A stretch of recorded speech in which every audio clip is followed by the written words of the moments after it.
Hey, Mike with Nerd Problems Gaming here, the channel where we go through the good and bad of everything nerdy to make sure you spend your time on the best of the best. And today's video we'll be doing a review and how to play video on the Unmatched Jurassic Park Ingen vs. Raptors game, so let's get into it. So the Unmatched series is a miniature battle game that taps into all kinds of different universes like Jurassic Park, Robin Hood, Bigfoot, Bruce Lee, Deadpool, and more. And many of the games work as standalone expansions, but they can all intertwine together to create some awesome battles. But again, this game itself is focused around Jurassic Park. So first let's jump into how you play the game so you have a better idea on how the game works, and then I'll get into my review after that. First off, you just want to decide which player is going to be which character. So players can choose between being the Ingen player and Muldoon, or they can play as the Raptors. And so setup is pretty simple at this point. Players will just decide who is going to be the first player, who's going to be second,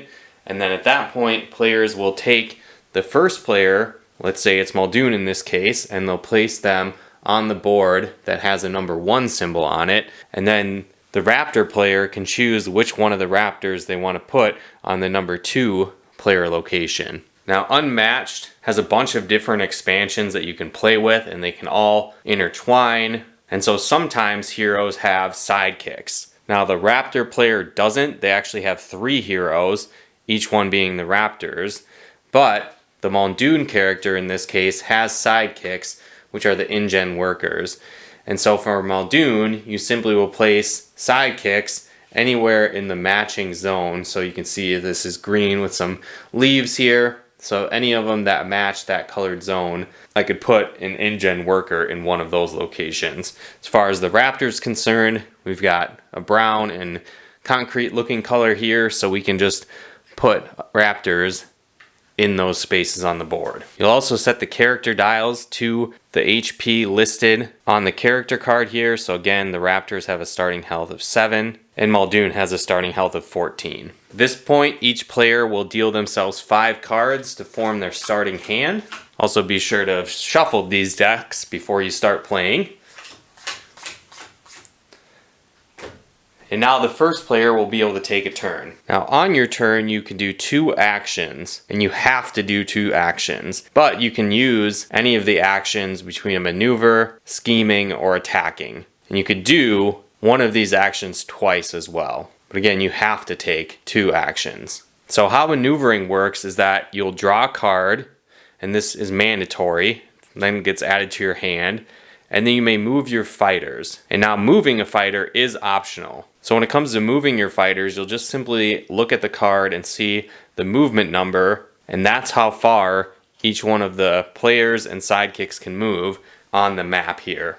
And so when you move, you need to move through adjacent spaces, and you are able to move through your own players, but not through an opponent's players. And you also cannot stop on an opponent or your own player. And so I can actually move every single one of my characters on the board. And now when you do this, you must fully complete the movement before moving on to another character. But you don't need to fully use the entire movement. So I could move this guy 1, this could move 2, this one could move 1, and I could move 3 with Muldoon here. Also, some boards just take note that they might have an arrow on them, and that just means that characters can only move that direction. You couldn't go the other way. However, note that if an arrow is pointing to another location, it's still considered adjacent, even though you might not be able to move in a certain direction against the direction of the arrow.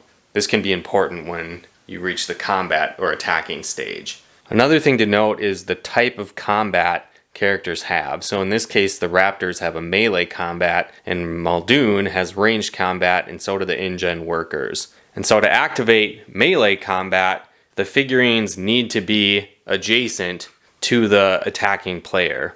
But with range combat, they just simply need to be in the same zone. So for example, if Muldoon was on this space, it's kind of a blue camo color and a brown color. So I could attack using my cards any opposing player that was in either one of those colors. So let's say I did that. What I need to do is choose from one of the cards in my hand, and if I'm choosing Muldoon as the character I'm using, I need to either use a card that has Muldoon listed as the character that can use it, or it needs to say any. I couldn't use an Ingen worker, for example, if I was attacking with Muldoon. Now again, attack symbols are the little explosive symbol here. Defend symbols are the shield, or they could be this versatile symbol. That's both attack or defense. They can be used as either. But since I'm Muldoon, let's say I'm going to go with this Muldoon one because it's very powerful.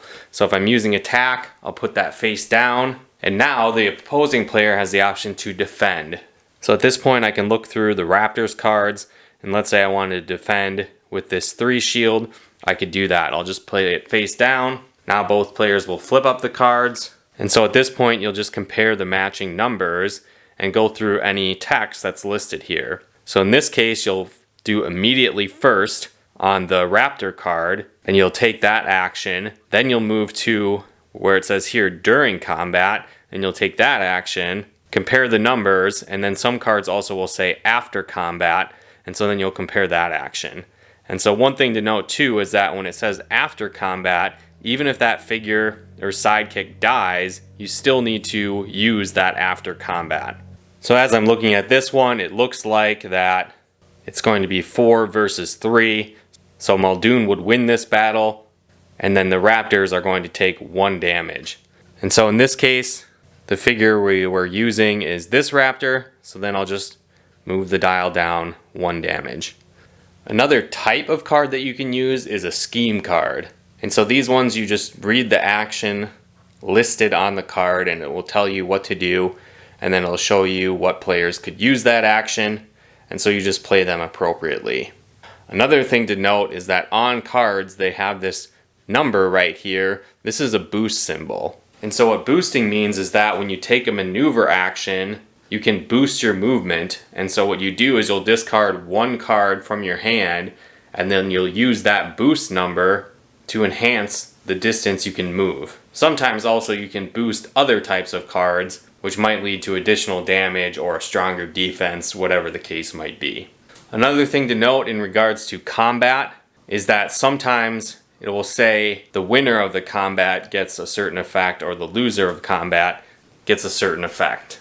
And so how you determine that, it's the person that either successfully dealt damage to the player. So if you're the attacker and you did damage from your card differential, not additional effects, would be determined the winner. Or if you're on the defense and you block all incoming damage from the number here, not additional effects, you would be the winner as the defender. So just something to keep in mind because some cards will talk about that. Beyond that, play will just simply continue back and forth between players where they can either maneuver, scheme, or attack. And the player that defeats all of the heroes of the opposing player will win the game. So in this case, with this Jurassic Park version, all 3 Raptors must be killed by the opposing player for them to win. But if you're playing as the Raptors, only Muldoon will need to be killed for that player to win the game. Also, when it comes to your hand size, you do have a limit of 7 cards, but you just need to have 7 cards at the end of your turn. You could have more than 7 during your turn, so just simply discard down to 7 cards at the end of your turn if you did have more. Other than that, that pretty much basically sums up the basics of the rules of the game, but definitely check out the rulebook if you have more questions, or feel free to drop a comment below.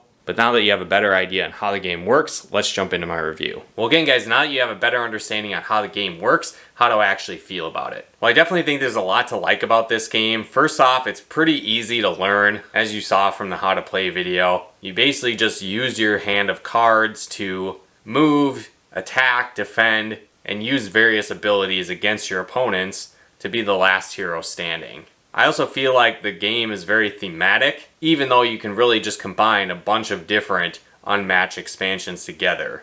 I think each character's play style is very fitting for the game as well.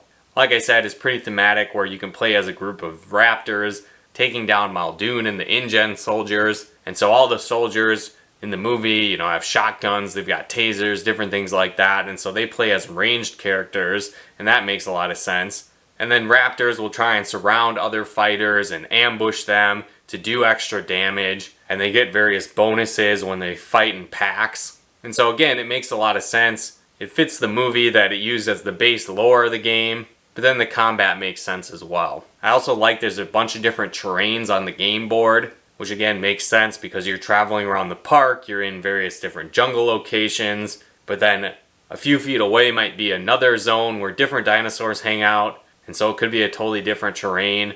And then you also see the combination of different terrains in the game as well. And so I really like the map layout of this game as you play. I also like how the cards feature cool imagery from the Jurassic Park movies, but made into more of a comic book style. And then again, there's a lot of classic movie quotes thrown into the game as well on the cards. I think both characters are balanced as well, where Muldoon is kind of the ultimate hunter, but then has the different sidekicks from the other Ingen workers to aid in taking out the dinosaurs. And then again, you're using the hunting skills of the various raptors to attack and corner and take out the Ingen workers and eventually Muldoon, depending on who wins the game. I really feel like the strategy can change as well as you play, where there were points in the game where I played where I definitely thought playing as Muldoon I had a sealed victory, but then the Raptors made me discard some of my best cards and I ended up losing. And so it seems like the game is pretty balanced no matter what side you play, and so that was great to see. So I definitely think if you like tactical combat type games, you enjoy the Jurassic Park universe, you'll definitely like this game. Plus, if you're a fan of the Unmatched series and want to have some crazy battles featuring raptors or a cool ranged character, I think this is a game worth picking up and adding to your nerd library. But let me know in the comments below, how do you like this Unmatched game? Have you played others in the set? How do you feel like this compares to others as well? Let me know in the comments below. If you guys would like to pick up a copy of this game, you can actually go to mondoshop.com and use the promo code NPG and get 10% off games and puzzles. So pick this up there if you want to get a cool discount. If you guys like this video, be sure to smash that like button as it really helps out the channel. And if you haven't done so yet, be sure to subscribe and turn on the bell notifications to get the latest updates of new nerd videos we put out. And if you'd like to help us support the channel, pick out content and more, become a patron of ours at nerdproblemsgaming.com/Patreon. And if you'd like to plug into our live streams and Let's Plays we do on the channel, you can follow us on Twitch at nerdproblemsgaming.com/Twitch. But once again, thanks for tuning in, and we'll talk to you more soon.